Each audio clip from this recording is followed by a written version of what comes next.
Well, let's bring in our cost of living panel. Joining me, the Chief Economic Advisor at Judo Bank, Warren Hogan, and the unconventional economist at Macro Business, Leith Van Onselen. Welcome to you both. Look, big day today, the first rate decision of the year. The RBA kept cash rates on hold at 4.35%, and Governor Michelle Bullock warned that inflation was still too high. She said the rate rises in the future could go either way. Everything was still on the table. Leith, what did you take from her press conference? Because this is now part of the new regime, the new reforms implemented by the Treasurer, that we get to understand more about the RBA's thinking behind rate decisions. Yeah, look, honestly, I think the decision played out pretty much as everyone expected. I mean, inflation's falling. That's pretty clear. The RBA noted that. They still noted that it's too high, so they're giving themselves some wiggle room.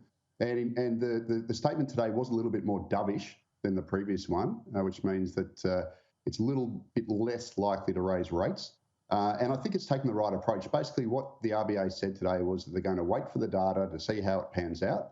And if it continues to weaken, they potentially might cut. They didn't say that explicitly, but that's the implication. At the same time, if it ends up being firmer, well, then they could raise rates again. So they're pretty much sitting on the fence, which I think is the right approach and the sensible thing to do. Warren, there are still areas of very high inflation, double digits, rents being one of them. What are the areas of concern?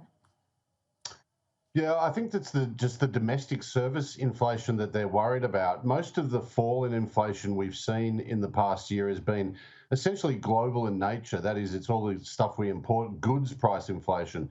So that's great. We've got those prices coming down, but everything from insurance to rents to any other domestic service is still rising at a much higher rate than I'd like to see.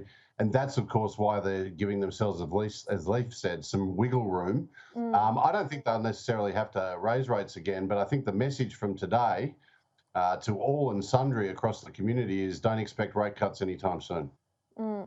They're still expecting the target band of 2 to 3% by 2025, Leith, or do you think that's going to be pushed back to 2026? Yeah, look, the RBA did lower their inflation forecast from the previous statement. So at the end of the year, they were saying it was going to be about 3.5. Now it's 3.2 at the end of the year. I honestly think that it's going to fall quicker than what people think. We've got, basically inflation falling across the globe, mostly driven by goods, but also the whole energy price inflation that we had, which has been one of the drivers, is now coming off as well. So I'm still tipping rate cuts in the second half of the year. Maybe we can catch up in 6 months' time or 12 months' time to see if I was right. Well, let's hope you are, but don't worry if you're wrong. I'm not going to play your quotes back at you on the show like we would do to politicians.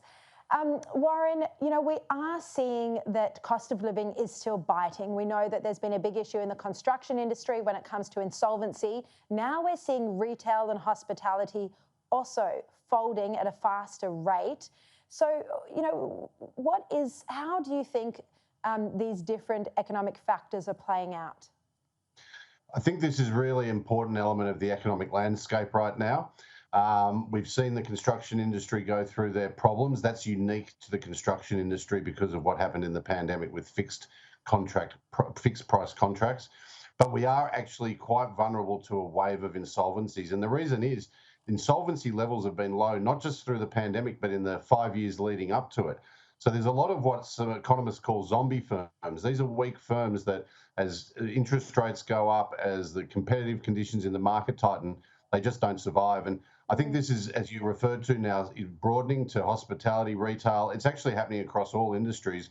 And this is one of the key downside risks to the economy, is if we see a real surge in insolvencies over the next 12 months, that's going to displace a lot of people from jobs. And although there is a lot of demand for labour out there, you don't just go from one job or one industry to another seamlessly.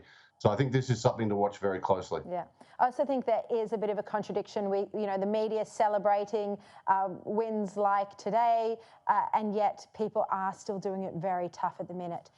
Now, just finally, some companies are starting to have mandates on office attendance, but there's warnings that this would lead to lower staff satisfaction. People now want the flexible working hours, this according to an analysis of around 500 firms. Leith, it's very difficult to navigate this new post-COVID climate when you want your workers to be satisfied, but a lot of bosses also want them to do some face time in the office, concerns around productivity.